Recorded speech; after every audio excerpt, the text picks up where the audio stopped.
night. Shower curtains covered the windows of the former Two Helping Hands Learning Center, where, according to prosecutors, the owner was anything but helpful to the children entrusted to her. The parents of a 4-year-old boy told police he'd been slapped in the face by the daycare owner, 38-year-old Danielle Jones. While she denied it, police recovered video showing the boy being struck and carried roughly by his wrist. And a further review of the video from just that one day last August showed 3 other children allegedly being abused, including a boy that looked to be about 1.5, quote, picked up by the hair, and a girl about 3 slapped so hard she fell down.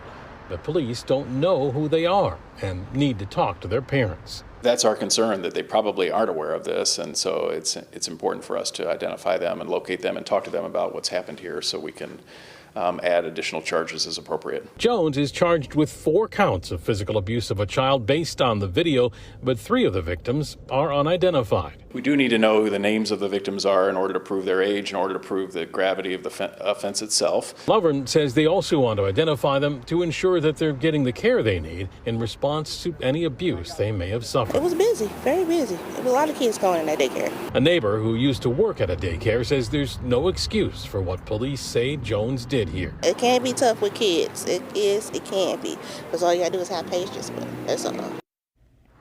Nick Boer joining us live now. Nick, we can see the daycare is closed down. Was the state involved in that? Kristen, the state tells us that the owner closed voluntarily right as this police investigation began. However, as a result of it, the state is in the process of revoking her license at this point. Meantime, police are asking anyone who had children here to contact them so that I can identify if any other children were victimized. All right, Nick Boer reporting live in Milwaukee. Thank you.